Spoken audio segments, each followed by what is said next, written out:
بسم الله الرحمن الرحيم. الحمد لله وكفى وسلام على عباده الذين اصطفى. أما بعد فأعوذ بالله من الشيطان الرجيم. بسم الله الرحمن الرحيم. إن المسلمين والمسلمات والمؤمنين والمؤمنات والقانتين والقانتات والصادقين والصادقات والصادقين والصادقات والصائمين والصابرين والصابرات والخاشعين والخاشعات والخاشعين والخاشعات والمتصدقين والمتصدقات والصائمين والصائمات والحافظين فروجهم والحافظات والذاكرين الله كثيرا والذاكرات وأعد الله لهم مغفرة وأجرا عظيما.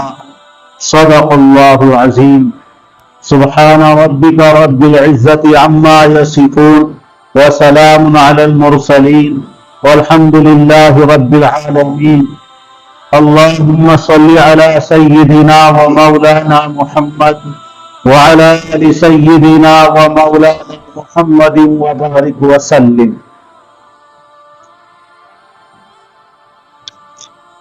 قرآن کریم میں اللہ تبارک و تعالی نے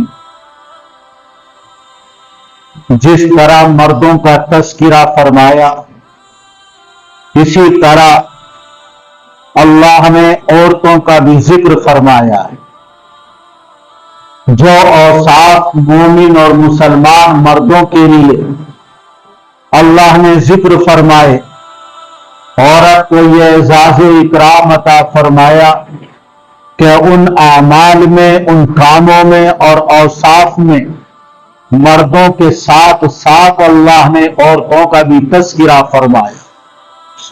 گویا کہ یہ پوری انسانیت کو باور کرانا ہے اور بتانا ہے کہ دین اسلام اور مذہب اسلام میں جو احکام، جو فرائض، جو اعمال مردوں کے لیے ہیں، وہی تمام اعمال، احکام اور فرائض عورتوں کے لیے بھی، اور ان کے پورا کرنے پر جو اجر و ثواب کا وعدہ اللہ نے مردوں کے لیے ارشاد فرمایا ہے، وہی اجر و ثواب اللہ ان اوصاف پر، ان اعمال پر اور احکام پر عمل کرنے کے نتیجے میں عورتوں کو بھی عطا فرمائے.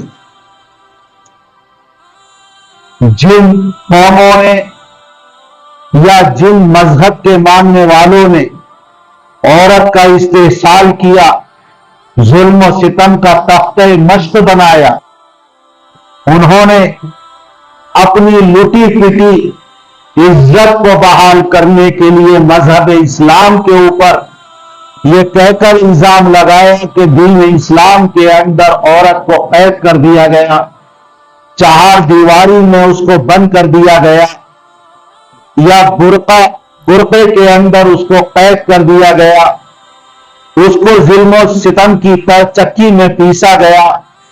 حقیقت یہ ہے کہ وہ عورت جس کو اللہ تعالیٰ نے گھر کی ملکہ بنایا، پوری ذمہ داری امور خانہ کی جس کے سپرد کی تھی، اس گھر کو اس کے لیے ان قوموں نے جو متعصب تھے اور خود اپنے دین اور دھرم کے اندر عورت کے اوپر ظلم ڈھا چکے تھے، اس گھر کو انہوں نے چہار دیواری اور قید و بند کی زندگی سے تعبیر کیا. وہ لوگ جو اپنی ہوس کو چاہے نکاحوں کے ذریعے ہو یا شرمگاہوں کے ذریعے ہو پورا کرنا چاہتے تھے، حیوانے کی طرح، جانوروں کی طرح. اور اسلام کے اندر اللہ نے ایک عصمت کا، عفت کا، پاک دامنی کا جو سبق پڑھایا ہے، سبق دیا ہے، تو اس کو داغدار کرنے کے لیے انہوں الٹا مذہب اسلام کے اوپر اعتراض کرنے لگے کہ عورت کی حق تلفی کی گئی ہے. حقیقت یہ ہے کہ چاہے دین اسلام کے علاوہ آسمانی دھرم اور مذہب ہو یا زمینی خود ساختہ اپنے بنائے ہوئے دھرم ہو، ان تمام میں دین اسلام نے جو عورت کو مقام عطا فرمایا، جو عظمت عطا فرمائی ہے وہ کسی دین کے اندر مقام اور عظمت کس انسانیت کو مل ہی نہیں سکتی۔ جو اللہ نے عورت کے وقار کو بلند کیا ہے، کسی دین اور دھرم میں وہ وقار، وہ احترام اور وہ عظمت عطا نہیں کی گئی۔ یونان کسی زمانے میں تہذیب کا، تمدن کا، علم و فن کا گہوارہ سمجھا جاتا تھا۔ پوری دنیا میں اس کا چرچا اور شہرہ تھا۔ اس کی تہذیب، اس کے تمدن کے ڈنکے بجتے تھے۔ لوگ اس کی تقلید کرتے تھے، اس کی تہذیب کو فالو کرتے تھے۔ لیکن وہیں کا رہنے والا سقراط وہ یہ کہتا ہے کہ عورت یہ معصیت کی ماں، گناہ کی ماں ہے، یہ عورت ہر برائی کی جڑ ہے۔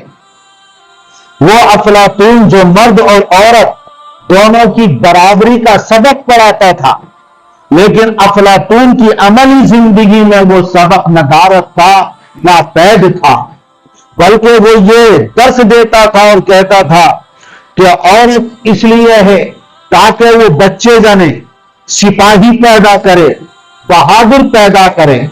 اسپارٹا کے اندر تو یہ نظام تھا کہ اگر کوئی عورت کا شوہر کمزور ہے تو بہادر، جانباز، طاقتور سپاہی حاصل کرنے کے لیے اپنے شوہر کو چھوڑ کر کسی اجنبی بہادر اور جوان مرد کے پاس جا کر عورت اولاد کو حاصل کر سکتی۔ جہاں عورت کی یہ بے عزتی ہو، بے حیثیت اور اس درجے کمتر سمجھا جاتا ہو، ایسے ہی لوگوں نے اسلام کے اوپر اعتراض کیا کہ عورت کے اوپر اسلام میں ظلم کیا گیا ہے یا اس کو اس کے حقوق سے محروم کر دیا گیا۔ روم کے اندر بھی عورت کی حالت کوئی بہتر نہیں تھی۔ وہ یہ کہتے تھے کہ روحانی نجات حاصل کرنے میں سب سے بڑی رکاوٹ یہ عورت ہے۔ عورت کے حقوق کی پامالی کی جاتی تھی، ایک انسان ہونے کے اعتبار سے اس کو جینے کا حق نہیں دیا جاتا تھا، بلکہ وہاں اگر شوہر اپنی عورت کے اوپر بد کرداری کا گمان کر لے تو روم کے اندر وہاں مردوں کو یہ حاصل تھا کہ اپنی بیوی کو، اپنی عورت کو وہ قتل کر دے۔ اس درجے ظلم و ستم کا تخت مشق روم کے اندر جبکہ بائبل کے عروج کا زمانہ تھا، عورت کا اس درجے استحصال کیا جاتا تھا۔ 19ویں صدی میں جو صنعتی انقلاب آیا ہے، اس سے پہلے یورپ کے اندر عورت کی حالت نہایت مظلومانہ تھی۔ ہر اعتبار سے اس کے حقوق کو سلب کیا جاتا تھا، ظلم و ستم کا اس کو تخت مشق بنایا جاتا تھا۔ باعزت طریقے پر ایک انسان کی طرح اس کو جینے کا حق حاصل نہیں تھا۔ وہ اپنی مرضی سے کسی سے نکاح نہیں کر سکتی تھی، اپنی مرضی سے کسی سے طلاق نہیں لے سکتی تھی۔ یہ یورپ کے اندر عورت کا حال تھا۔ اسی یورپ میں پروپیگنڈا کیا اور اسلام کے اوپر اعتراضات کیے۔ یہ بیچاری سلط نازک حدیث کی روشنی میں مردوں کے مقابلے میں کم عقل ہے، اس نعرے سے وہ متاثر ہوئی اور یہ گھر کی چار دیواری سے باہر نکل آئی اور اپنی عزت و ناموس کو اس نے نیلام کر دیا۔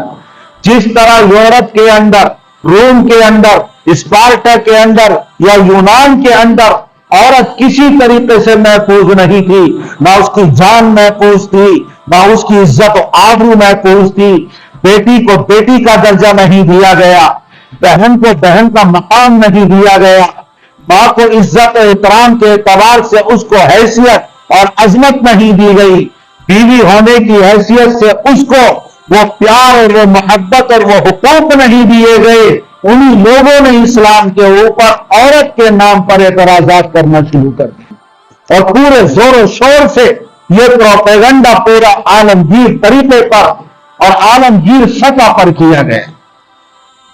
یہودیت کے اندر، مذہب یہودیت کے اندر عورت کو یہ کہا جاتا تھا کہ یہ عورت گناہ کی جڑ ہے، یہ عورت بدی کی ماں ہے، یہ عورت ہے جس نے حضرت آدم علیہ السلام کو بہلا پھسلا کر اس درخت کے کھانے پر آمادہ کیا تھا جس درخت کے کھانے سے اللہ تبارک و تعالیٰ نے منع فرمایا۔ یہ عورت شیطان کے داخل ہونے کا دروازہ ہے۔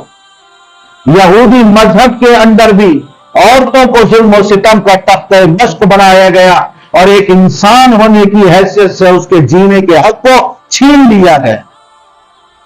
عیسائی مذہب کے اندر بھی کوئی اس کی اچھی حالت نہیں تھی، کوئی بہتر حالت نہیں تھی، اور عیسائی مذہب میں بھی نہ اپنی مرضی سے وہ نکاح کر سکتی تھی 19ویں صدی سے پہلے، نہ اپنی مرضی سے وہ طلاق لے سکتی تھی، اور نہ جب وہ نکاح میں ہوتی تھی تو بیوی ہونے کے اعتبار سے جو اس کو حقوق حاصل ہے وہ اس کو حقوق نہیں دیے جاتے تھے۔ ہمارے اس ملک کے اندر برادران وطن کے مختلف مذہب کے دور رہے ہیں۔ ایک دور رہا ہے ویدک عہد کا، جب ویدوں کا زمانہ تھا، اور وید بھی بہت سارے ہیں۔ اس کے بعد آیا دھرم شاستر، اس کے بعد دور آیا رگ وید کا۔ جو ویدک عہد تھا اور ویدک کا دور تھا، اس دور میں تو عورت کا اکرام کیا جاتا تھا، اس کی عزت کی جاتی تھی، اور یہاں اپنی مرضی سے ہمارے ملک کے اندر عورت اپنا شوہر چنتی تھی اور اس کا انتخاب کرتی تھی۔ اس کو غالباً رسم سومبر کہا جاتا تھا۔ لیکن جیسے ہی ویدک عہد کا دور گزرتا چلا گیا اور دھرم شاستر آیا، تو اس دور میں عورت کی حالت اتنی پست ہو گئی تھی، اتنی نچلی ہو گئی تھی، گویا کہ عورت کو شودر کا درجہ دے دیا گیا۔ بلکہ ہندو ورد ایک کتاب ہے، اس کے اندر رامائن اور مہا بھارت کے حوالے سے یہ لکھا گیا ہے کہ عورت اپنے اختیار سے اپنا شوہر چن نہیں سکتی تھی۔ بھائی یا باپ جس کے حوالے کر دے، اس کی محتاجی میں رہنا زندگی بھر اس کے لیے ضروری تھا۔ ایک دور ہمارے ملک میں ایسا بھی آیا برادران وطن میں کہ لڑکیوں کے پیدا ہونے پر اس کو عام سمجھتے تھے اور اپنے ہاتھوں سے قتل کر دیا کرتے تھے، بلکہ اپنی اولاد اور خاص طور سے لڑکیوں کی دیوی دیوتاؤں کے نام پر بھیٹ چڑھائی جاتی تھی اور ان کو قتل کیا جاتا تھا۔ اپنے دیوی دیوتاؤں کو خوشنودی حاصل کرنے کے لیے ان کے نام پر ان کو قربان کر دیا جاتا تھا، بلیدان کر دیا جاتا تھا۔ راجپوتوں کا تو یہ حال تھا کہ جب آپس میں اس ملک میں جنگیں ہوتی تھی تو اس خوف سے کہ ہم شکست نہ کھا جائیں اور ہار نہ جائیں کہ ہماری بیٹیاں، ہماری بیویاں، رانیاں اور ہماری بہویں یا بہنیں غیروں کے ہاتھ میں آ جائیں، اس لیے جنگ کرنے سے پہلے اپنے ہی ہاتھوں سے اپنی رانیوں کو اور اپنی عورتوں کو قتل کر دیا کرتے تھے، اپنی بیٹیوں کو زندہ دفن کر دیا کرتے تھے۔ یہ عرب ہی کا حال نہیں، ہمارے اس ہندوستان کا بھی یہ حال رہا۔ دھرم شاستر کے زمانے میں عورت کی حالت اتنی نچلی ہو گئی تھی، اور تاریخ میں ہے، ہندوستان کی تاریخ آپ پڑھیں گے، جب راجاؤں اور مہاراجاؤں کے دربار منعقد ہوتے تھے اور شراب کا دور چلتا تھا، تو شراب پینے کے عالم میں رانیاں مہارانیاں اپنے تمام کپڑے اتار کر برسر عام برہنہ اور ننگی ہو جایا کرتی تھی، جہاں یہ عزت عورت کو دی جاتی تھی۔ آج اسی کے نام لینے والے، اسی کے دعوے دار عورت کے حق کے لیے آواز بلند کرتے ہیں، کہیں طلاق ثلاثہ کے نام پر، کہیں کسی دوسرے نام پر، اور اس طرح ہماری شریعت کے اندر، مسلم پرسنل لا کے اندر مداخلت کرنے کی راہیں ڈھونڈ رہے ہیں، اور قانونی اعتبار سے چونکہ اکثریت میں ہے، ہمارے قانون کے اندر، شرعی قوانین کے اندر ترمیم کرنے کی پوری کوششیں کر رہے ہیں جو منصوبہ بند طریقے پر ہو رہی ہیں۔ لیکن اللہ نے اس شریعت کو قیامت تک کے لیے نازل فرمایا ہے۔ اِنَّا نَحْنُ نَزَّلْنَا الذِّكْرَ وَإِنَّا لَهُ لَحَافِظُونَ، اللہ نے اس کو نازل فرمایا ہے اور قیامت تک اس کی حفاظت کا اللہ نے وعدہ بھی فرمایا۔